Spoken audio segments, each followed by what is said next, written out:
Hello everyone. तो हमारा next lecture जो है वो है ऑन राउंड टेबल कॉन्फ्रेंसेस। तो 3 राउंड टेबल कॉन्फ्रेंसेस हुए हैं, इसे आरटीसी भी कहा जाता है। तो इसके बारे में हम पढ़ेंगे and this is presented by me, that is Imran Shaikh. तो बिगिन करते हैं कि राउंड टेबल कॉन्फ्रेंसेस क्या है। These conferences were a series of meetings to discuss the constitutional reforms in India। यानी कि ये जो सम्मेलन सभाएं थी वो एक मीटिंग्स थी, एक जिसमें जो है भारत के संविधान के जो सुधारना है उसके ऊपर चर्चा की जानी थी।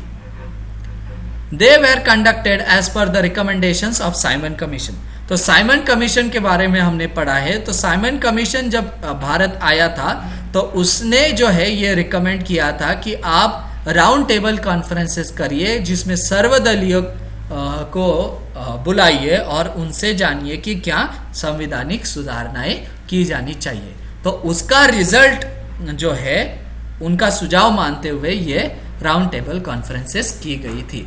तो ऐसे 3 राउंड टेबल कॉन्फ्रेंसेस हुई थी। फर्स्ट राउंड टेबल कॉन्फ्रेंसेस के बारे में जानते हैं। तो जो प्रथम गोलमेज सम्मेलन है, राउंड टेबल कॉन्फ्रेंस को गोलमेज सम्मेलन कहा जाता है। तो जो प्रथम गोलमेज सम्मेलन है वो नवंबर 1930 से जनवरी 1931 के बीच में हुआ। Opened by Lord Irwin and chaired by Ramsay MacDonald. तो लॉर्ड इरविन जो है उस वक्त के वाइसरॉय थे और रैमसे मैकडोनाल्ड जो है उस वक्त के पीएम थे। तो लॉर्ड इरविन ने इसे ओपन किया, उद्घाटन किया, और अध्यक्ष जो है वो रैमसे मैकडोनाल्ड जो उस वक्त के प्रधानमंत्री थे। Total 89 delegates from India.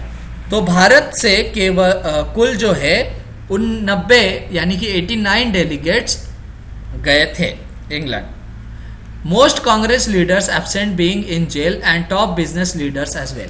तो बहुत सारे जो कांग्रेस लीडर्स थे वो जेल के अंदर बंद थे, तो सिविल डिसोबीडियंस मूवमेंट्स को लेकर, तो इसीलिए जो है वो कांग्रेस के नेता वहाँ पहुंचे नहीं, और बहुत सारे बिजनेस लीडर्स भी वहाँ, क्योंकि वो कांग्रेस समर्थन में थे तो वो भी वहाँ नहीं गए, यानी कि कांग्रेस ने इसमें पार्टिसिपेट नहीं किया। अब जानते हैं सेकेंड राउंड टेबल कॉन्फ्रेंस के बारे में। सेकेंड राउंड टेबल कॉन्फ्रेंस यानी कि द्वितीय गोलमेज सम्मेलन जो है सितंबर टू दिसंबर 1931 के अंदर हुआ। इसमें जो है 140 से ज्यादा डेलीगेट्स आए थे। इसके अंदर जो है कांग्रेस ने भी भाग लिया, Congress also attended. Mahatma Gandhi was send as the sole representative of Congress along with Sarojini Naidu, Madan Mohan Malviya और जेडी बिरला। तो कांग्रेस की तरफ से जो है महात्मा गांधी एक सोल रिप्रेजेंटेटिव बन के गए थे, और उनके साथ सरोजिनी नायडू, मदन मोहन मालवीय और जेडी बिरला भी थे। Gandhiji's demand where Congress is the only representative of Hindu of India, Dalits are Hindus, no special electorates for Muslims। तो गांधी जी की जो मांग थी वो थी कि कांग्रेस जो है भारत की एकमात्र प्रतिनिधि है, और दलित जो है वो भी हिंदू है, और मुसलमानों के लिए कोई अलग जो है अल्पसंख्यकों के लिए कोई अलग इलेक्टरेट्स नहीं होने चाहिए। Gandhi Ambedkar clashed over treating untouchables as minorities.